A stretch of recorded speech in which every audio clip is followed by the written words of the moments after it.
กินส่วนพริกอีก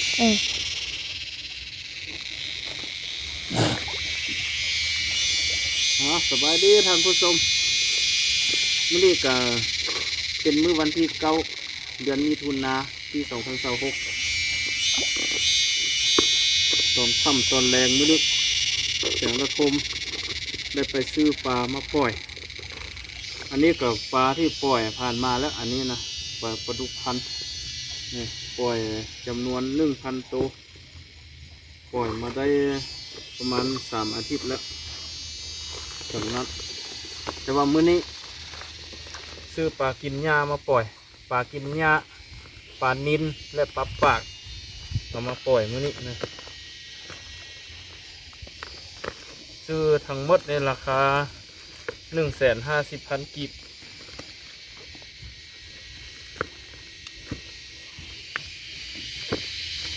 ซื้อมาแต่ครั้งไข่เพื่อนละ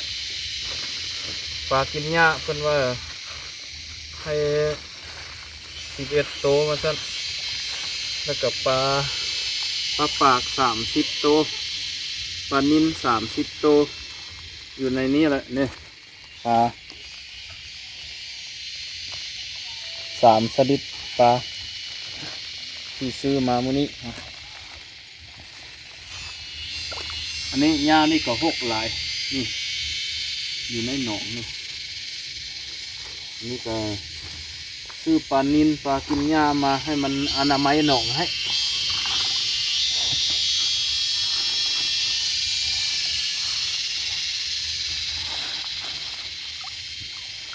ปลากินหญ้านี่ก็ตัวหนึ่ง5,000 กีบ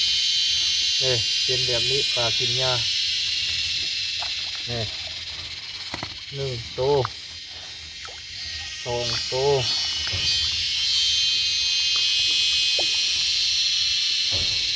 3 ตัว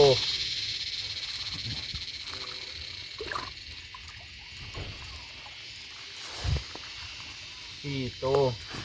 ปลากินหญ้าอันนี้4 ตัว5 ตัว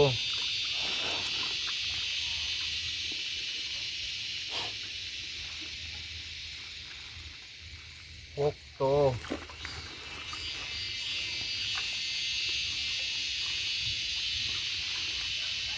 7 ตัว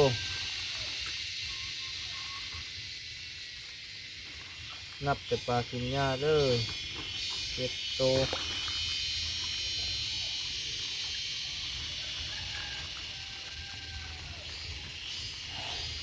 8 ตัว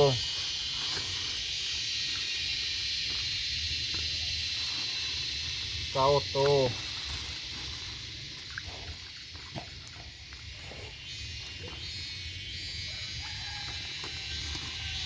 10 ตัว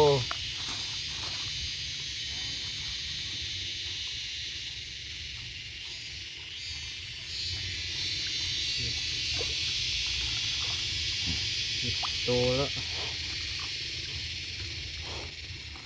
11 ตัว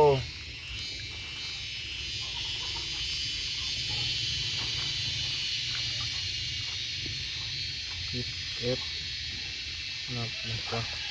เป็นเกลือให้จัดตัว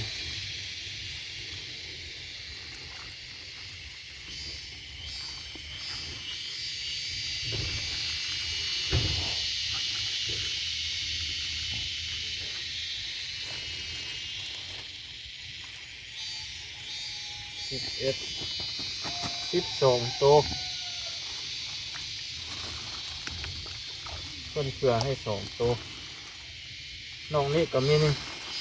ปลานิลแล้วก็ปลาปากปล่อยลงนี้แนวละ30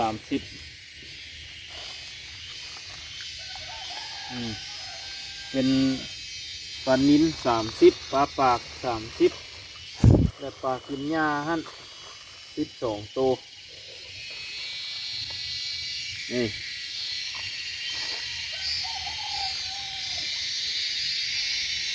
บัดนี้ก็มีปลาหลายแล้วบัดนี้ให้มันอนามัยหญ้าให้นี่หญ้าใสเต็มหนอง นี่ฮันก็มีหลาย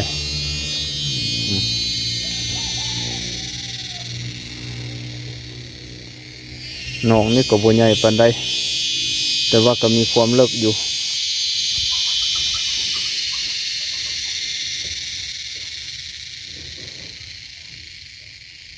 อันนี้ก็ปลาดุกยามนี้มี4 ชนิดปลาละ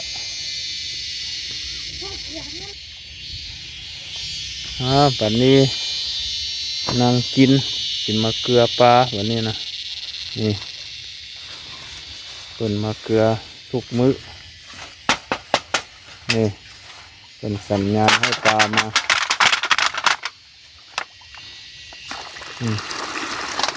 นี่โอ้หลายปลาดุก1,000 ตัว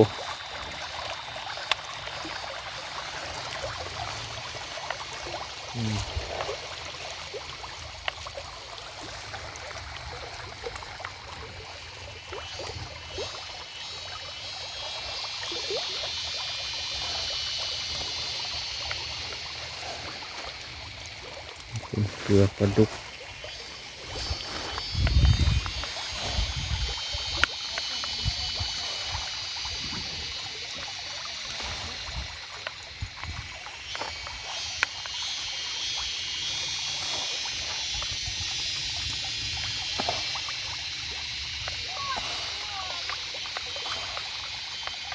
คนมะเกลือแบบนี้ทุกมื้อทุกเช้าทุกแรงตัวเยอะโอ้ตัวใหญ่ก็มีน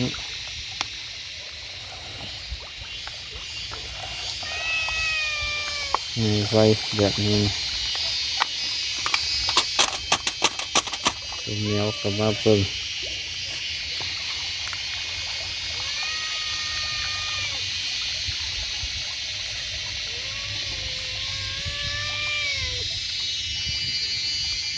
วันนี้เกลือปลาสำเร็จ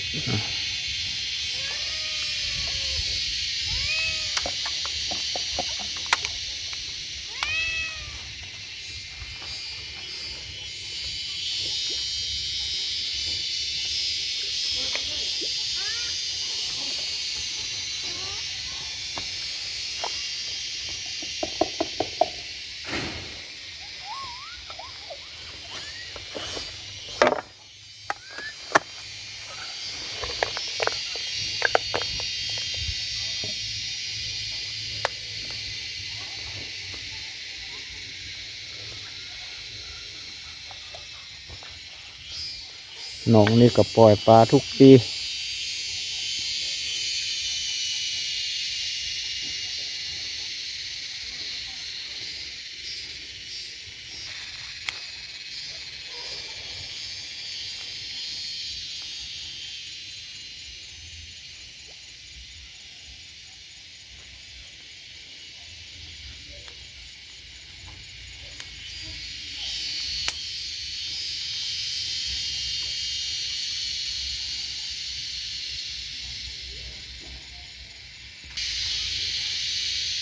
จังซี่และยามค่ำยามแรง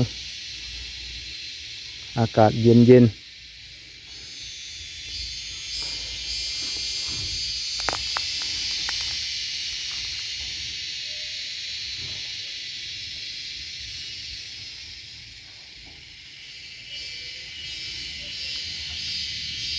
อันนี้ก็บ่อนเฮือนแต่กี้ก็เฮือนตั้งอยู่นี่บัดนี้ก็ยับไปพุทธ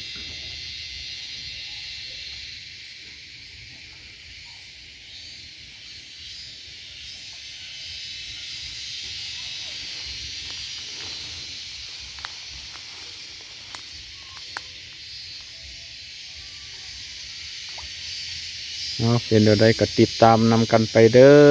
อ